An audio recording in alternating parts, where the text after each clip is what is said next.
बच्चों, हम पिछली क्लास में केंद्र सरकार के बारे में पढ़ रहे थे। तो केंद्र सरकार के बारे में हमने सरकार का अर्थ एवं परिभाषा के बारे में जान लिया था। इसके बाद में हमने सरकार के अंग पढ़ लिए थे। कितने अंग होते हैं? 3 अंग होते हैं। कौन कौन से? व्यवस्थापिका, कार्यपालिका और न्यायपालिका। व्यवस्थापिका क्या कार्य होता है? व्यवस्थापिका है वो कानूनों का निर्माण करती है, जबकि कार्यपालिका है वो कानूनों को लागू करने का काम करती है। बाद में न्यायपालिका। तो न्यायपालिका क्या कार्य है? कानून का पालन न करने वाले को दंड देने का कार्य है। तो इसके बाद में हमने पढ़ा था व्यवस्थापिका के अंग। तो व्यवस्थापिका के कितने अंग होते हैं? 2 तरह की होती है व्यवस्थापिका। एक तो संघीय व्यवस्थापिका और एक राज्य व्यवस्थापिका। संघीय व्यवस्थापिका को हमने संसद के नाम से जानते हैं, जबकि राज्य व्यवस्थापिका को हम विधानमंडल के नाम से जानते हैं। संसद या संघीय व्यवस्थापिका के 3 अंग होते हैं: लोकसभा, राज्यसभा और राष्ट्रपति। यानी कि लोकसभा, राज्यसभा और राष्ट्रपति तीनों का सामूहिक नाम ही क्या होता है? संसद होता है या संघीय कार्यपालिका होती है। ऐसा संविधान के अनुच्छेद 79 में लिखा हुआ है। तो फिर पढ़ा था हमने लोकसभा की रचना या संगठन। तो आज पढ़ेंगे हम लोकसभा के अध्यक्ष के कार्य व शक्तियाँ। लोकसभा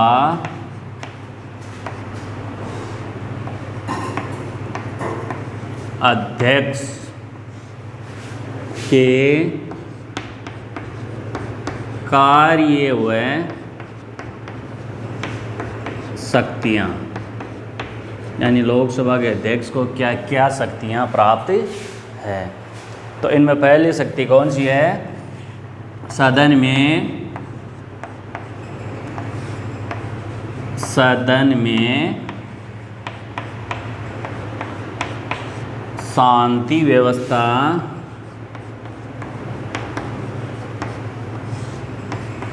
व अनुशासन बनाए रखना। शांति व्यवस्था व अनुशासन बनाए रखना।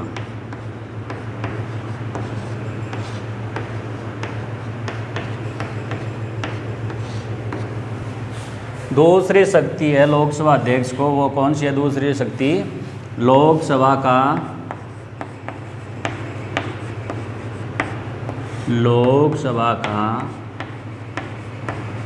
समस्त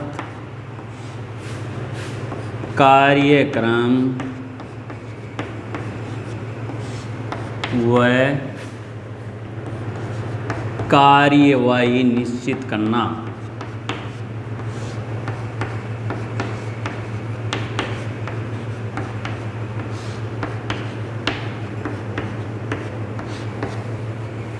तीसरी शक्ति प्राप्त है लोकसभा अध्यक्ष को, वो है कौन सी? लोकसभा की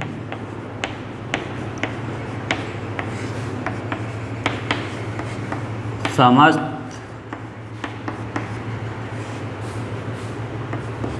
बैठकों की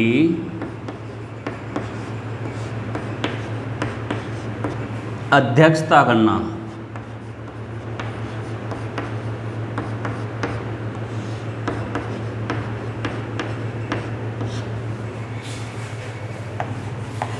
चौथी शक्ति है वो लोकसभा को कौन सी प्राप्त है?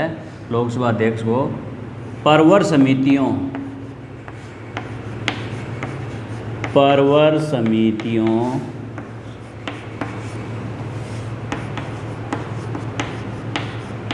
के सभापतियों की नियुक्ति करना।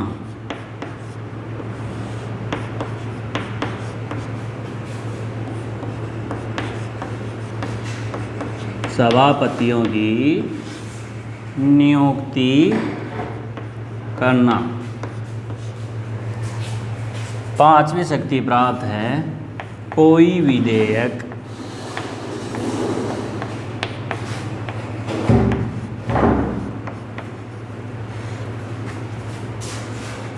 धन विधेयक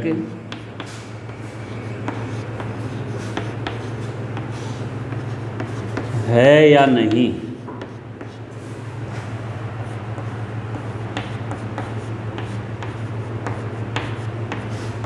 इसका निर्णय करना।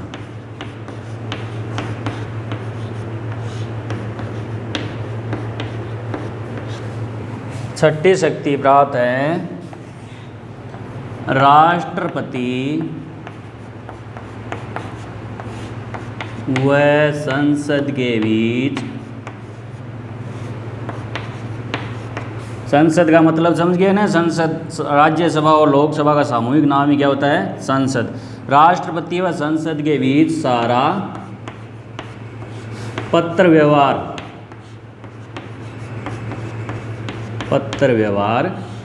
करना। तो ये आपके लोकसभा के अध्यक्ष की कार्य व शक्तियाँ हैं। पहला कौन सी शक्ति है, सदन में शांति व्यवस्था व अनुशासन बनाए रखना। दूसरी है लोकसभा का समस्त कार्यक्रम व कार्यवाही निश्चित करना। तीसरी शक्ति प्राप्त है लोकसभा की समस्त बैठकों की अध्यक्षता करना। चौथी शक्ति है प्रवर समितियों के सभापतियों की नियुक्ति करना। पांचवी शक्ति है कोई विधेयक धन विधेयक है या नहीं इसका निर्णय करना। छठी शक्ति है राष्ट्रपति व संसद के बीच सारा पत्र व्यवहार करना। तो ये आप लिख सकते हैं अपनी नोटबुक में या स्क्रीनशॉट ले सकते हैं। इसके बाद में पढ़ेंगे हम राज्यसभा। तो यह आपकी लोकसभा पूरी हो गई है। अब हम आगे राज्यसभा के बारे में चर्चा करेंगे।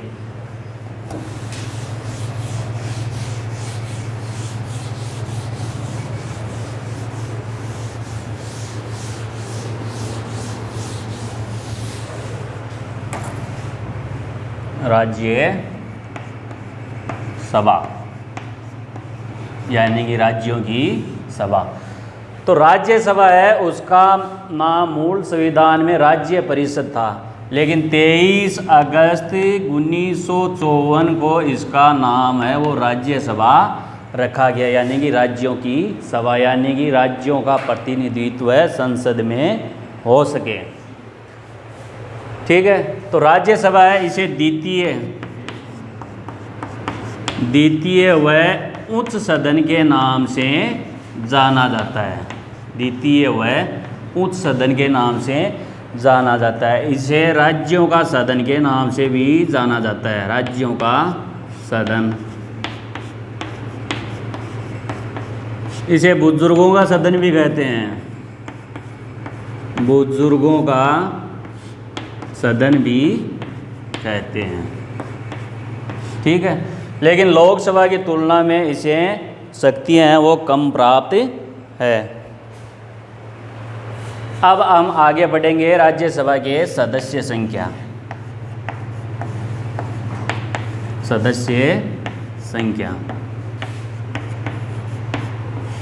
तो राज्यसभा के सदस्यों की अधिकतम संख्या है वो 250 है।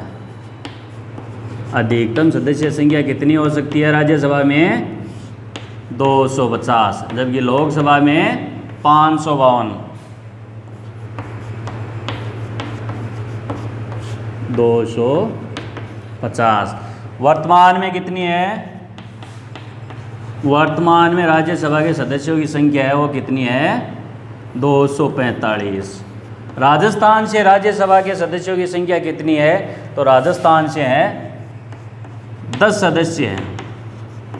राजस्थान से 10 सदस्य राज्यसभा में है, जबकि लोकसभा में कितने हैं?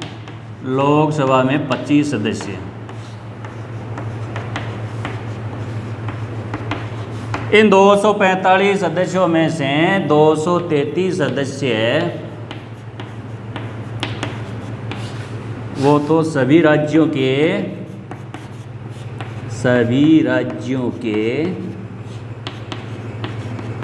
विधानमंडल के सदस्यों द्वारा निर्वाचित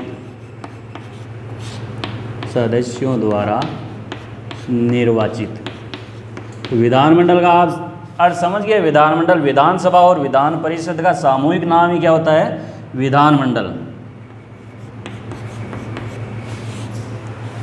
और 12 सदस्य है वो भारत का राष्ट्रपति मनोनीत करता है। 12 सदस्य को कौन मनोनीत करता है? भारत का राष्ट्रपति।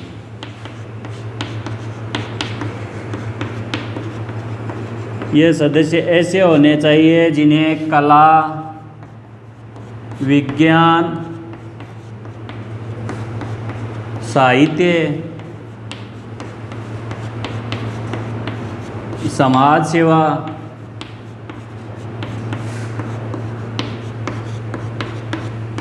वह खेल के क्षेत्र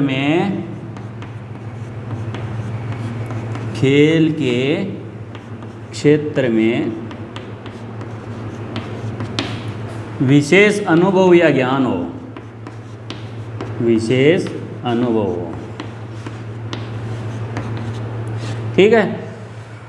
तो अब आपके सामने प्रश्न ये आ जाता है कि भारत का राष्ट्रपति है वो संसद में कुल कितने सदस्यों को मनोनीत करता है? तो संसद में कुल कितने सदस्यों को मनोनीत करता है राष्ट्रपति? 14 सदस्यों को। 2 सदस्य तो लोकसभा में, 2 सदस्य लोकसभा में और 12 सदस्य राज्यसभा में। 12 सदस्य राज्यसभा में। ये 2 सदस्य ये आंग्ल भारतीय समुदाय से संबंधित होने चाहिए। आंग्ल भारतीय समुदाय, यानी कि वे अंग्रेज जो आज़ादी के बाद में यहीं पर रहने लगी है उनका प्रतिनिधित्व करने वाले 2 लोग लोकसभा में होने चाहिए। जबकि 12 सदस्य है वो जिन्हें कला, विज्ञान, साहित्य, समाज सेवा व खेल के क्षेत्र में विशेष अनुभव हो, उन्हें ही भारत का राष्ट्रपति है वो राज्यसभा में मनोनीत करता है। ठीक है। फिर आगे देखते हैं हम निर्वाचन, राज्यसभा के सदस्यों का निर्वाचन। किस प्रकार निर्वाचन होता है? तो लोकसभा के सदस्यों का निर्वाचन है वो प्रत्यक्ष रूप से होता है, जबकि राज्यसभा के सदस्यों का निर्वाचन है वो अप्रत्यक्ष रूप से होता है। किस तरह से? अप्रत्यक्ष। अप्रत्यक्ष कैसे? यानी कि जिन प्रतिनिधियों को हम चुनकर विधानमंडल के अंदर भेजते हैं वही सदस्य या प्रतिनिधि राज्यसभा के सदस्यों को चुनते हैं। तो इस तरह अप्रत्यक्ष रूप से हो गया ना। अप्रत्यक्ष रूप से आनुपातिक प्रतिनिधित्व की, आनुपातिक प्रतिनिधित्व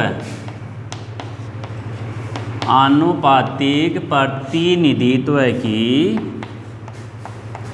एकल संक्रमणीय मत पद्धति के द्वारा। अब ये एकल संक्रमणीय मत पद्धति क्या होती है, इसका विस्तार से वर्णन हम जब राष्ट्रपति पढ़ेंगे तब करेंगे। अभी आपको यही ध्यान रखना है कि राज्यसभा के सदस्यों का चुनाव है वो आनुपातिक प्रतिनिधित्व की एकल संक्रमणीय मत पद्धति के द्वारा होता है। ठीक है। तो ये आप अपनी नोटबुक में नोट कर सकते हैं। इसके बाद में आगे राज्यसभा के सदस्यों का कार्यकाल, या स्क्रीनशॉट ले सकते हैं।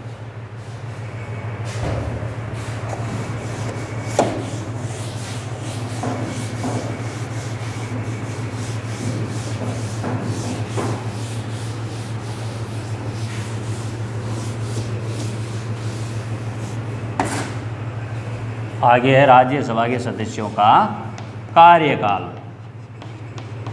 तो राज्यसभा का कार्यकाल कितना होता है? तो राज्यसभा का कोई कार्यकाल नहीं होता है। राज्यसभा वो एक स्थायी सदन है। इसके सदस्यों का कार्यकाल है वो 6 वर्ष होता है। तो आपके सामने प्रश्न ऐसे आ जाए कि राज्यसभा का कार्यकाल कितना होता है, तो आप क्या बताएंगे? कितना ही नहीं होता है, यानी कि यह एक स्थायी सदन है।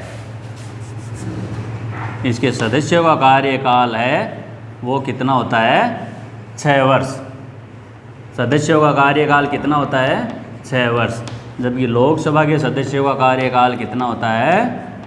5 वर्ष। सदस्यों का कार्यकाल कितना होता है? 6 वर्ष। जो प्रत्येक 2 वर्ष बाद, प्रत्येक 2 वर्ष बाद 1/3 सदस्य सेवानिवृत्त हो जाते हैं। यानी कि जितने भी सदस्य हैं उनका 1/3 सदस्य है वो प्रत्येक 2 वर्ष बाद, यानी कि जिसने भी 6 वर्ष का समय पूरा कर लिया है उसे हटा दिया जाता है और उनकी जगह नए 1/3 सदस्य को राज्यसभा में शामिल कर लिया जाता है। ठीक है। फिर अगला है योग्यताएं। राज्यसभा के सदस्यों की योग्यता। राज्यसभा के सदस्यों की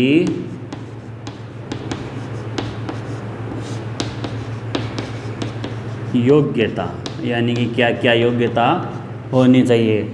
पहली योग्यता है वह भारत का नागरिक हो, वह भारत का नागरिक हो।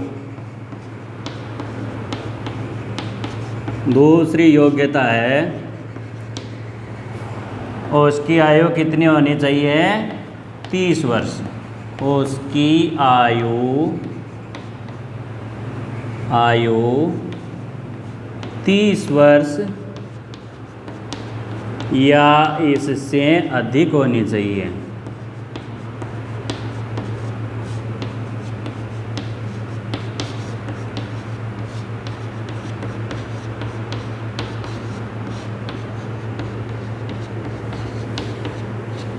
तीसरी योग्यता है वह किसी लाभ के पद पर आसीन न हो, वह किसी लाभ के पद पर, यानी कि गवर्नमेंट जॉब न लगी हो, वह किसी लाभ के पद पर आसीन न हो।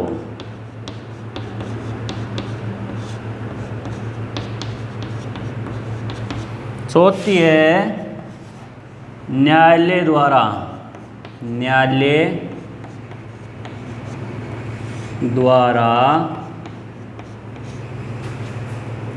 पागल व दिवालिया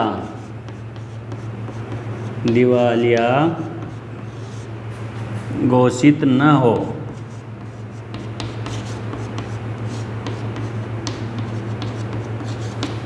तो यह है राज्यसभा के सदस्यों की योग्यता।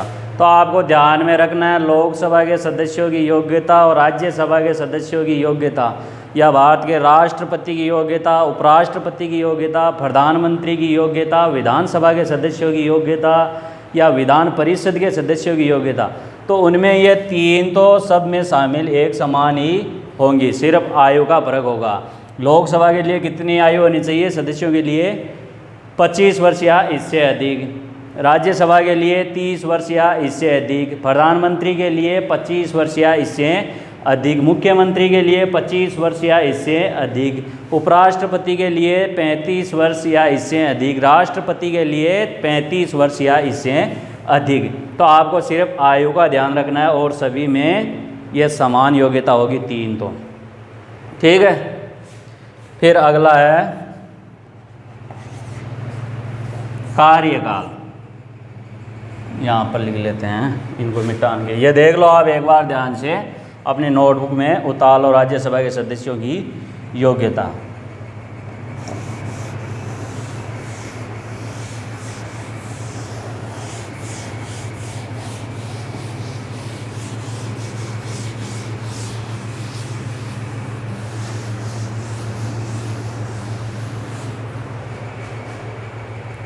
तो अब अगला कौन सा है?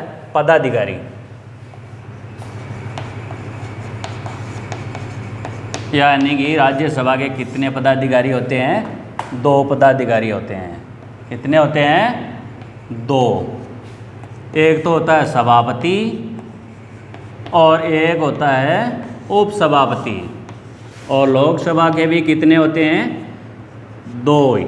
एक अध्यक्ष और एक उपाध्यक्ष।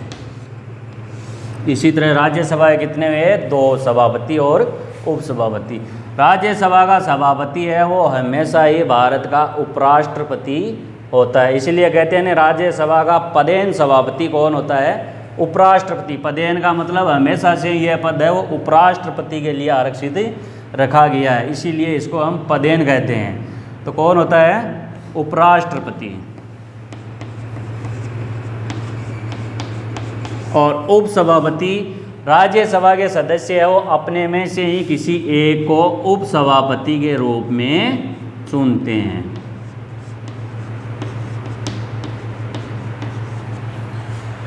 सभापति का कार्यकाल वो कितना होना चाहिए? कितना होता है? 5 वर्ष।